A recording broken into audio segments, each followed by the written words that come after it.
Assalamualaikum warahmatullahi wabarakatuh. Selamat pagi anak-anak. Berjumpa lagi ya dengan saya Nurul Aini, Prodi Tadris IPA dari IAIN Jember. Nah, pada pertemuan kali ini, yaitu pertemuan keempat, Ibu akan membahas tentang mata. Selanjutnya, pada kompetensi dasar KD 3.12, yaitu menganalisis sifat-sifat cahaya, pembentukan bayangan pada bidang datar dan lengkung, serta penerapannya untuk menjelaskan proses penglihatan manusia, mata serangga, dan prinsip kerja alat optik. Sedangkan tujuan pembelajaran yang harus dicapai oleh siswa yaitu yang pertama, siswa dapat menganalisis perbedaan mata serangga dan mata manusia. Yang kedua, siswa dapat menjelaskan proses penglihatan manusia dan proses penglihatan mata serangga. Yang pertama, saya akan membahas indera penglihatan manusia yang terdiri dari bagian-bagian mata dan proses penglihatan manusia. Yang pertama yaitu bagian-bagian mata manusia. Bagian-bagian mata manusia itu ada 13 bagian. Yang pertama adalah sklera, iris, kornea, pupil, aqueous humor, lensa, otot siliaris, vitreous humor, bintik buta, saraf optik, pembuluh darah, retina, dan koroid.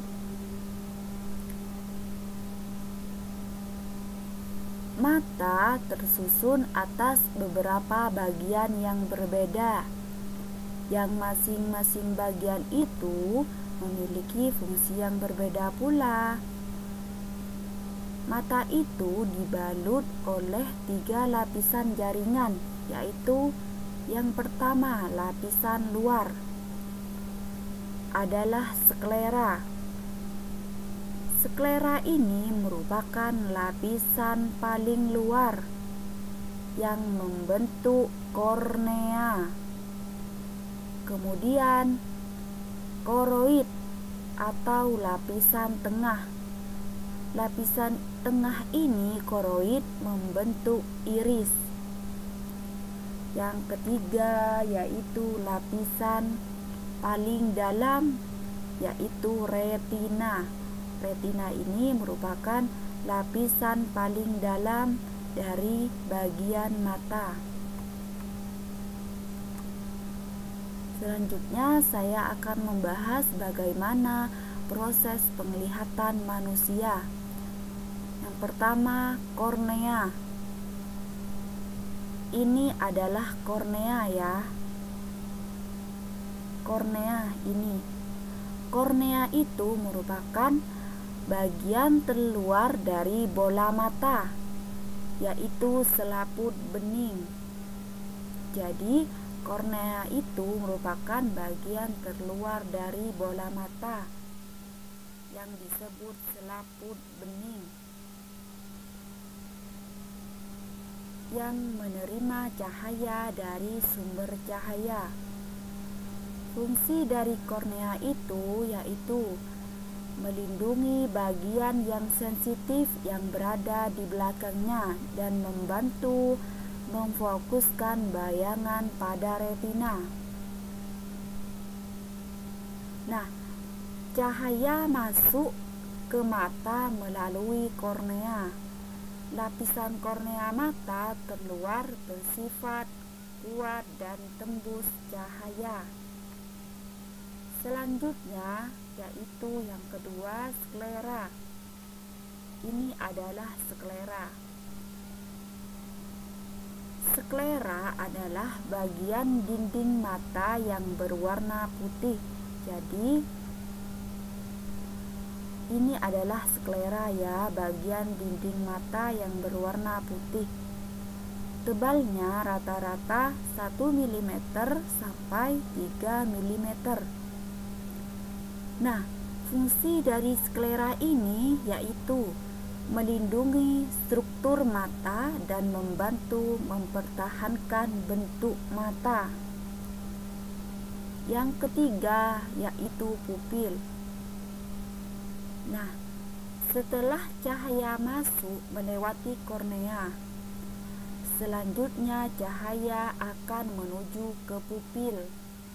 Jadi, setelah cahaya masuk melewati kornea, selanjutnya cahaya akan menuju ke pupil. Ini adalah pupil. Pupil ini ya, pupil adalah bagian yang berwarna hitam. Jadi pupil adalah bagian yang berwarna hitam, yang merupakan jalan masuknya cahaya ke dalam mata. Jadi, fungsi pupil itu yaitu menentukan kuantitas cahaya yang masuk ke bagian mata. Pupil akan melebar di kondisi gelap dan menyempit di kondisi terang. Nah, lebar pupil itu dipengaruhi oleh iris atau selaput pelangi.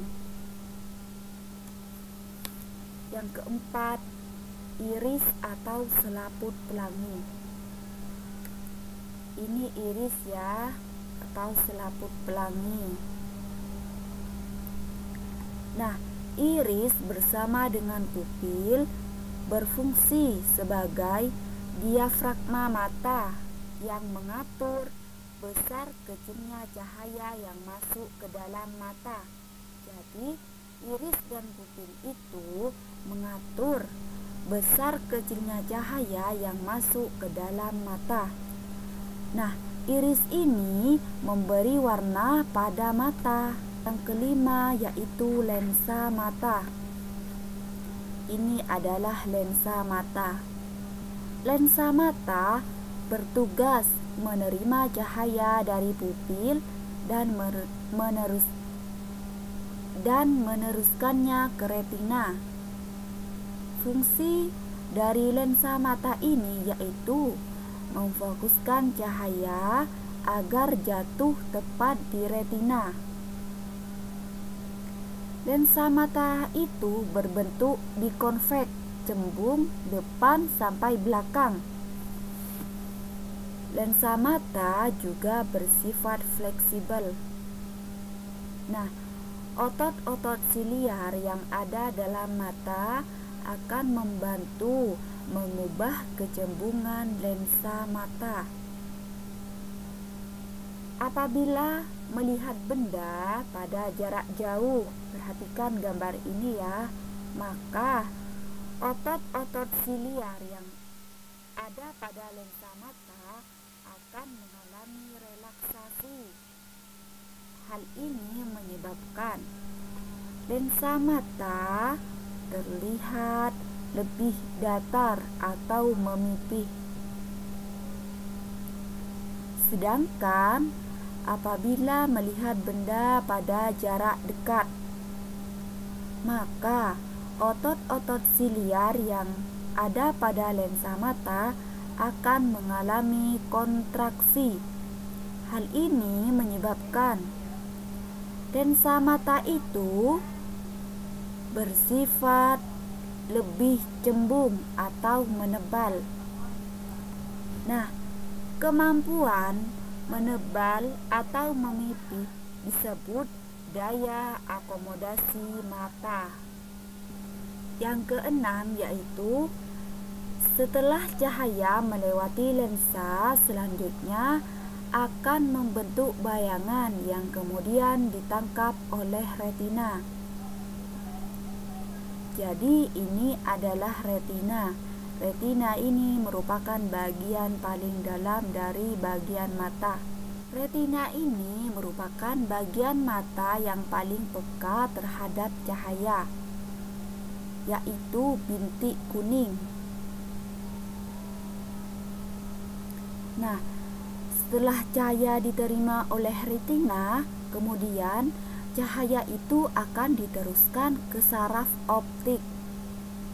Retina itu terdiri atas dua macam sel fotoreseptor, yaitu sel batang dan sel kerucut.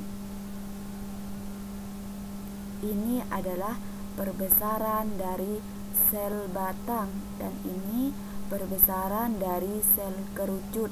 Nah, pada retina itu ada 3 macam sel kerucut yang masing-masing peka terhadap warna merah, biru, dan hijau.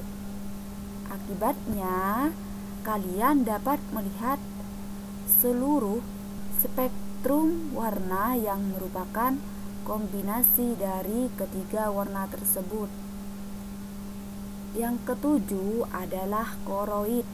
Koroid ini merupakan lapisan tengah dari bagian mata. Koroid merupakan lapisan pembuluh darah pada mata yang berfungsi mencegah refleksi atau pemantulan internal berkas cahaya, dan berfungsi juga mentransfer darah dan nutrisi ke retina dan struktur lainnya. Jadi, koroid itu fungsinya mencegah refleksi atau pemantulan internal berkas cahaya serta mentransfer darah dan nutrisi ke retina dan struktur lainnya. Yang kedelapan yaitu saraf optik. Ini adalah saraf optik. Fungsi dari saraf optik itu yaitu mengirimkan informasi penglihatan dari retina ke otak. Nah, kemudian informasi tersebut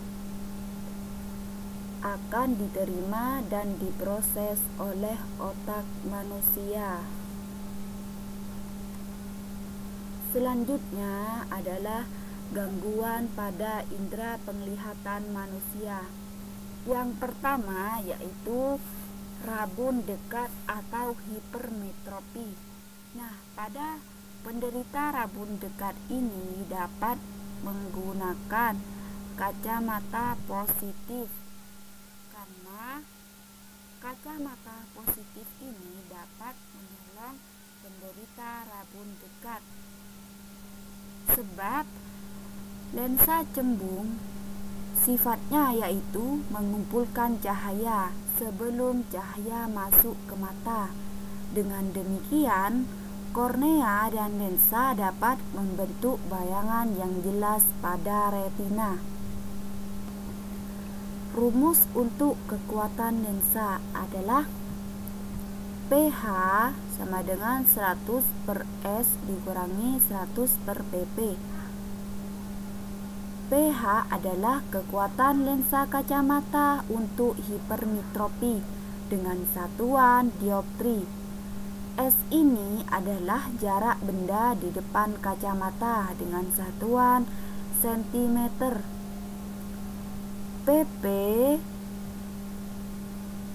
adalah titik dekat mata seseorang dengan satuan sentimeter.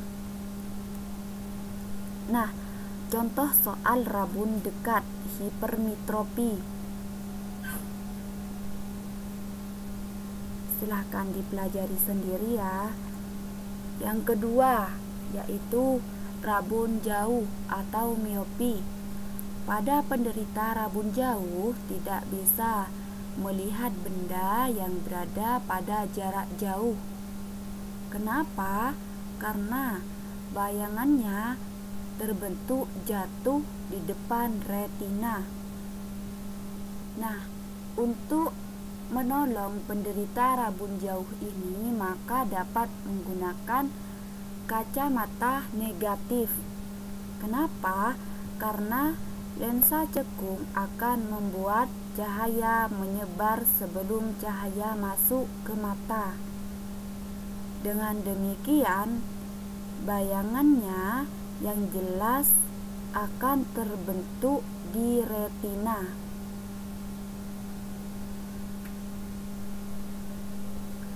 Rumus kekuatan lensa atau daya lensa kacamata. PM sama dengan 100/PR. PM ini adalah daya lensa untuk miopi dengan satuan dioptri. Sedangkan PR ini adalah titik jauh mata dengan satuan sentimeter. Ini adalah contoh soal untuk rabun jauh miopi. Selanjutnya yaitu yang ketiga, buta warna. Buta warna ini merupakan suatu kelainan pada mata yang disebabkan ketidakmampuan sel-sel kerucut untuk menangkap suatu warna tersebut. Nah, buta warna itu ada dua, ada yang buta warna total, ada yang buta warna sebagian. Buta warna total hanya mampu melihat warna hitam atau putih saja, sedangkan buta warna sebagian tidak dapat melihat warna tertentu, yaitu merah, hijau, atau biru. Yang keempat yaitu presbiopi. Presbiopi itu disebut rabun jauh atau rabun tua. Nah, kelainan ini biasanya diderita oleh orang yang sudah lanjut usia. Kenapa? Karena daya akomodasi mata itu berkurang.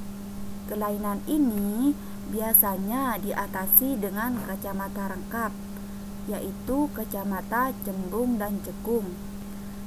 Astigmatisme ini adalah sebuah gangguan pada mata karena penyimpanan dalam pembentukan bayangan pada lensa. Hal ini disebabkan oleh cacat lensa yang tidak dapat memberikan gambaran atau bayangan garis vertikal dengan horizontal secara bersamaan. Nah, penglihatan pada penderita astigmatisme ini menjadi kabur atau tidak jelas. Untuk mengatasi gangguan ini dapat menggunakan lensa silindris. Selanjutnya yaitu indera penglihatan serangga. Nah, masing-masing mata serangga disebut omatidium, mata jama, atau omatidia. Jadi, serangga itu mempunyai mata yang berjumlah banyak atau jamak. Omatidium berfungsi sebagai reseptor penglihatan yang terpisah. Permukaan depan lensa merupakan satu faset mata majemuk. Yang kedua, kerucut kristalin. Kerucut kristalin ini sifatnya adalah tembus cahaya. Yang ketiga adalah sel-sel penglihatan yang peka terhadap adanya cahaya. Sedangkan yang keempat yaitu sel-sel yang mengandung pigmen yang memisahkan Ommatidia dan Ommatidia di sekelilingnya. Jadi ini adalah mata majemuk dari lalat. Ada akson sel saraf, ada kornea, ada kerucut kristalin, ada fotoreseptor. Nah, setiap ommatidium akan menyumbangkan informasi penglihatan dari satu daerah objek yang dilihat serangga dari arah yang berbeda-beda. Bagian-bagian ommatidia yang lain akan memberikan sumbangan informasi penglihatan pada daerah lainnya. Gabungan dari beberapa gambar yang dihasilkan dari setiap ommatidium merupakan bayangan mozaik yang menyusun seluruh pandangan serangga. Contohnya yaitu mata lalat rumah. Pada mata lalat terdiri atas 6.000 bentuk mata yang ditata dalam segi 6 ommatidium. Pada setiap ommatidium dihadapkan ke arah yang berbeda-beda, seperti ke depan, ke belakang, bawah, atas, dan setiap sisinya, sehingga lalat dapat melihat kemana-mana. Dengan demikian, lalat dapat mengindera dalam daerah penglihatan dari semua arah. Jadi, lalat dapat melihat dengan penglihatan dari semua arah. Nah, pada setiap ommatidium itu terdapat 8 neuron sel saraf reseptor atau penerima cahaya, sehingga secara keseluruhan terdapat sekitar 48.000 sel pengindera di dalam matanya. Dan kelebihannya, mata lalat dapat memproses hingga 100 gambar per detik. Baik, sekian penjelasan